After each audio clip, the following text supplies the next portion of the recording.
It's a pleasure to Okay. welcome Kathleen, if Kathleen Winter. And Kathleen Winter is an author who I met a few years ago, and she said to me about a project. What project could she do to work with the Trust? And we thought, well, what about Dorothy's late journals?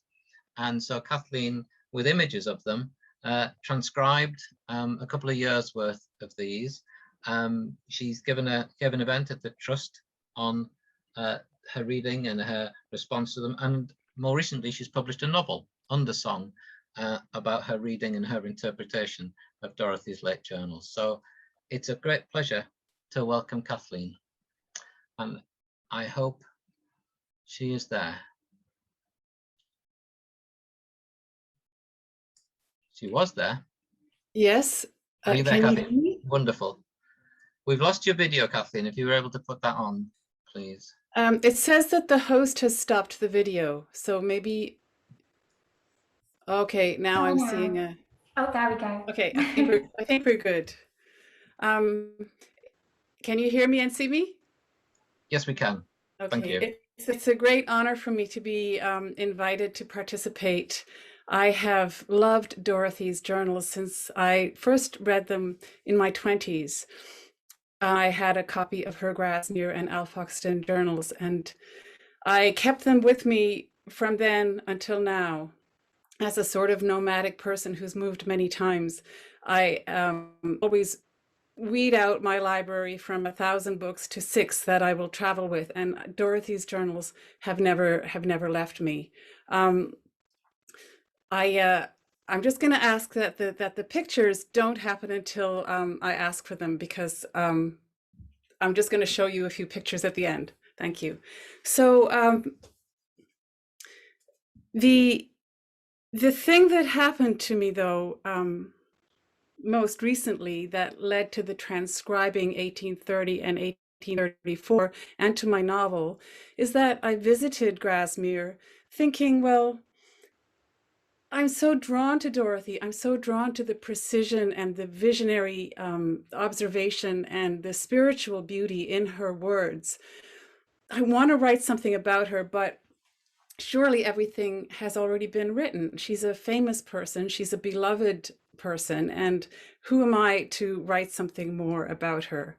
But when I came, I think it was maybe 3 years ago now, I met Polly Atkin in Grasmere, who told me about the late journals, the Rydal journals, which I didn't know about. And Jeff, I have you to thank for allowing me to see them.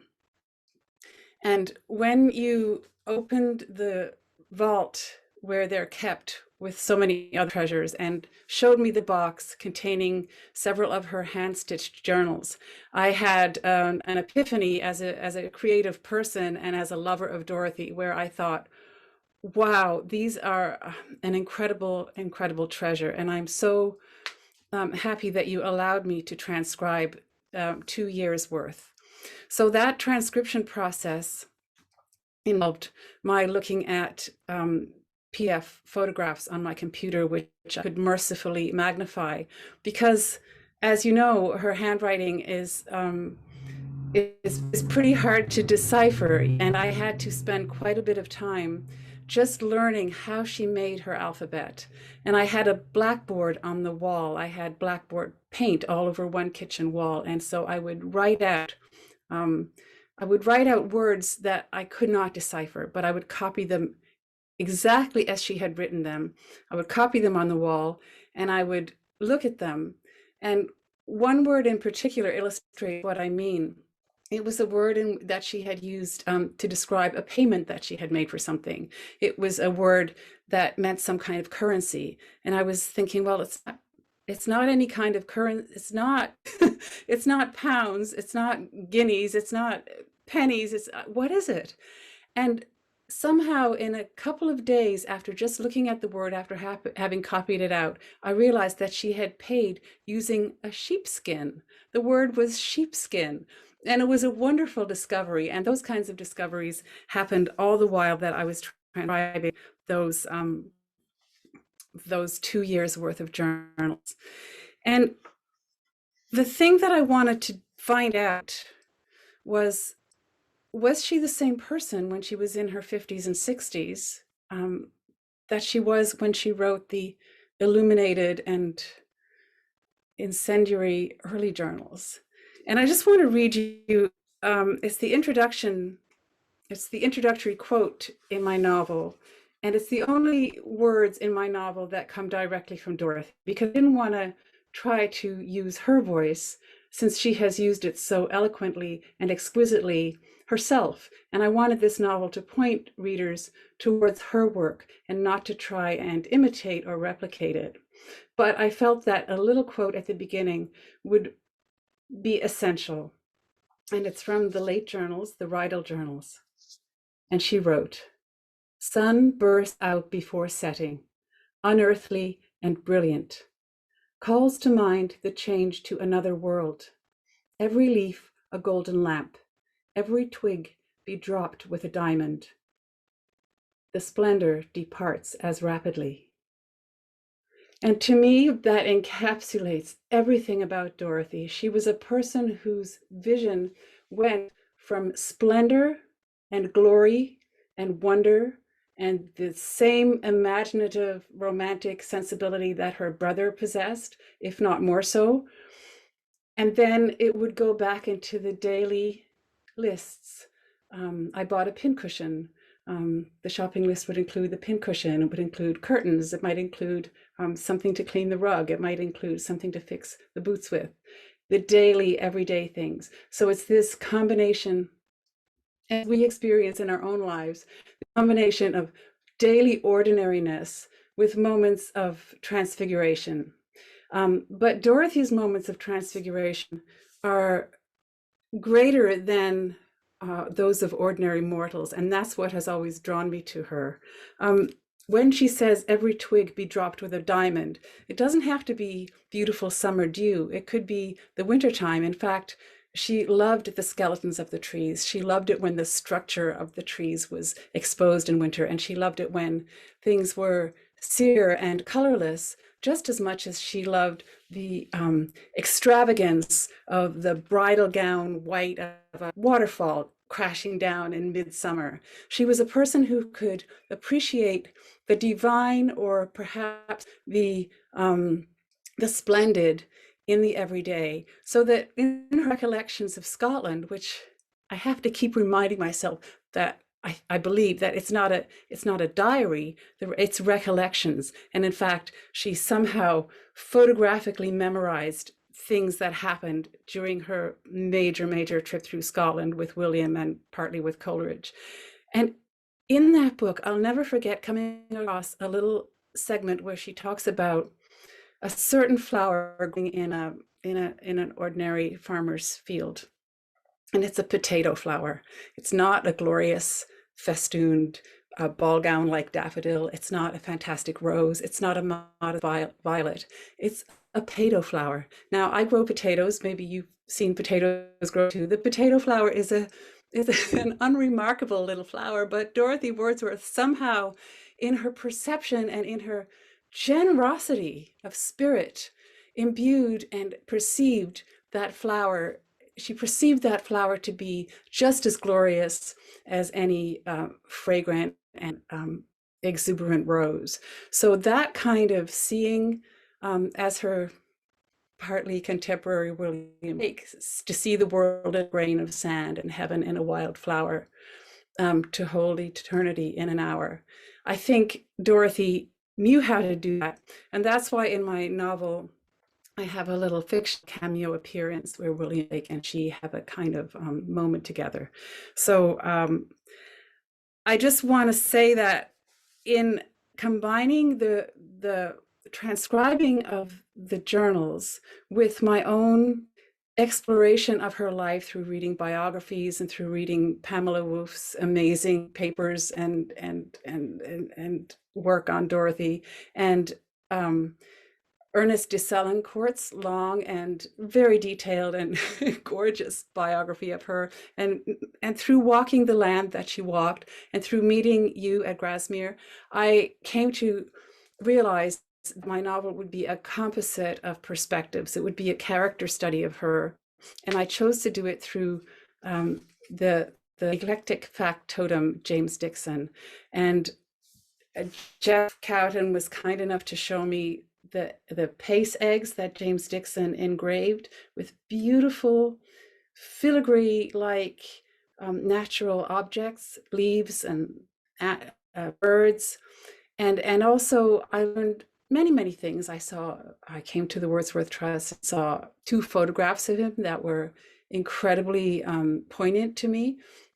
He he was a person who devoted his life to the Wordsworths and to Dorothy. He made her a cart to take her around in when she grew unable to walk, intermittently unable to walk with her mysterious ailments. Um, he grew up partly in a workhouse and know very little about him except that he was a strange combination of a, a person um, without means, without any class status. He was a working class person who came to the Wordsworths, but his sensibility was such that he loved them and he appreciated them, and to the point of, I believe, saving up some of his money to buy protective railings for their graves after they died. He was totally devoted. And I decided to write the novel primarily in his voice, as a person who was not from their background, who was a fly on the wall, so to speak, and who loved them, but who could see them from the point of view of those in the Industrial Revolution that was happening quite brutally in Manchester and other industrial cities around the paradise that the Wordsworths had created for themselves. So maybe if you could just give me the first slide now, please. We'll go into them. So this was an image that I now know to be perhaps of Dorothy. It's not 100% certain that it's her, but I used it when I was picturing her in my mind in order to write the novel, because it's the only image that I had of her that may be of Dorothy when she was young. And my mother always told me, when you talk to somebody, if they're old, try to imagine them as a young person, because that's who they still are in their heart. And all of the older pictures of Dorothy show her as, she's in the bonnet and she's lost her teeth, her face has fallen in. She said herself that she had no beauty, but this picture, whether it's her or not, it shows the wild eyes, the strange combination of a tiny person with a wiry and she walked like a goat, a vital energy. So that's who I was thinking of when I was thinking of Dorothy, even though I was writing of her as an older person. So if we can move to the next slide, please. This is an example of one of the journals that I transcribed, and you can see just how fascinating and beautiful and yet difficult it would be to decipher this. But you can also see how many times the word rain occurs. Some things in the journals are so atmospheric. There's rain, there's wind, there's much thunder and cloudy skies. It's tempestuous. And I would posit that there's not much I in the journals of Dorothy Wordsworth, because she's not about ego, but there is a porousness where, when she talks about the rain, where she talks about the reeds bending their heads in desolation beside the lake, where her own emotional state is projected onto the surroundings, and the weather and the atmosphere of her inner life and of her outer life, of the place that she called home, were intertwined. And I think that that's a really interesting thing about her, that porous intertwining of the inner life and the landscape. So the next one, please. This is, I believe, a painting of one of the little dogs that she owned. And if you could just show the next slide. This is me, and then the next one as well. I sort of reenacted this painting of Dorothy and her dog. If you could just go back to, I don't know, can you go backwards to the one of me? This is me in a ridiculous moment at home, just having acquired a bonnet of suitable ridiculousness, but also period accuracy. And having been asked to dog sit this little dog for a couple of weeks, I decided to throw a shawl around my shoulders and just become Dorothy and see if any of that would rub off on me and make me able to enter into her mind while I was writing the novel. So if you can move ahead to the next one and the subsequent one, please.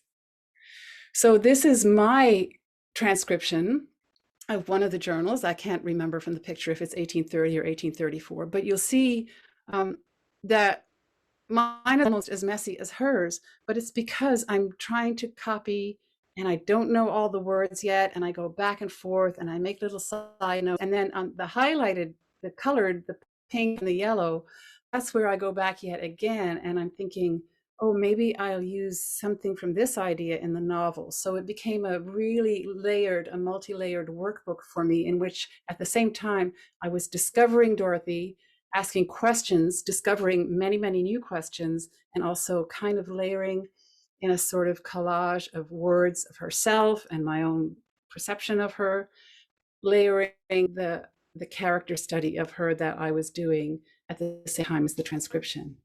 The next one, please. Sometimes I would go, in this case, I went to her grave and there were some poppies and a little flower, and I would just make a sketch that has no purpose whatsoever except to inform me. When you sketch something, and I think we might have got an idea of this from the previous speaker, when you sketch or you do a little watercolor, you are forced to spend time with that scene. And then when you look at it again, it holds all that time on the piece of paper for you. So this little sketch holds for me the shimmering effervescence of that flower and that moment that I spent at Dorothy Wordsworth's grave. And that's why I make sketches as a part of the research that I do when I'm writing my fiction and nonfiction. The next one, please. So again, walking where she walked, walking the way that it is now, and trying to interesting. It's so interesting. Wherever you walk, the place has all of the transparencies of history that came before. It might be altered, it might not be altered, but walking a place where she walked helped me through the pacing and through the replicating and speaking into my phone in voice files instead of writing at a typewriter or a computer. As the Wordsworth themselves composed, I composed by walking and speaking and then transcribing my own prose. The next one, please. Again, I think I've called this a goat, but I could possibly have actually misnamed a sheep. I think I have done, but you will forgive me for that. I'm not a farmer, and usually when I misname something in my sketches, I find out later, and at least I correct it. But this again, this was the sheep or the goat just before being chased by a dog who I found out the dog's name was Charlie. And again, that modern moment is a moment that could have happened at another time. It's a moment that happened while I was acquainting myself with the homeland of Dorothy, which is actually not far from my homeland because I was born in Gateshead near Newcastle Tyne. And as a child, I came to the Lake District with my parents, as probably every child in England has done at one time or another. So that's another layer of my own familiarity with the landscape. As a child before immigrating to Canada, I would visit Dorothy's place. The next one, please.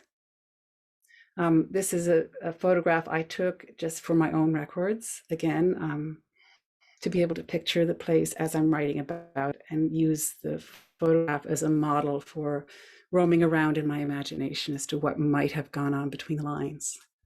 The next, please. Just seeing this little brooch, it looks so modern. It's so simple and so it looks like it's made of an acrylic substance or something. And I found that I wanted to look at it. I wanted to imagine Dorothy putting this little piece of jewelry onto her gown or wherever she would put it, and to perceive what she might have felt while she was doing so. I can kind of feel, I have feelings about that brooch. I don't know if they're the same as hers would have been, but again, in order to write about her, I had to really immerse myself in feeling and texture and all of the things she would have had around her. The next, please. Again, these are said to be her boots. I I will just let you look at those boots. I can't improve upon what those boots are themselves saying to us. The next, please. I was very, very lucky to meet Pamela Wolf the time I came to Grasmere and I was invited to give a talk. It was meeting a hero for me. She has been called the Empress of Every Dorothy, and I think that really meeting her was one of the highlights of my writing life. Next, please. This is James Dixon's grave. It's in the same graveyard as the graves of the Wordsworths. I have much love for James Dixon. I grew to know him in a way that only a novelist can know a character. But I really do love this man. And if you go by his grave, maybe just say a little prayer for him, for me, or throw a flower upon it. The next, please, if there is another one. I think that's it. So thank you for allowing me to share my experience with Dorothy with all of you. Thank you so much. Kathleen, that was really wonderful. I love your journals. In the museum, in the exhibition, you will see Kathleen's transcription of, I think it's March 1834, I think we show. And you can see Dorothy's version next to Kathleen's version. And that wonderful, colourful version that you make and your readings, and a way of getting to know the writing and to learn through the shapes, as you say. How can that word be such and such? I love also what you said, the daily lists and moments of transfiguration. And then I think you also said the splendor of the everyday, which put me in mind of Pamela's exhibition that she did at the Trust in, as I say, 2012, called The Wonders of the Everyday. And both making that point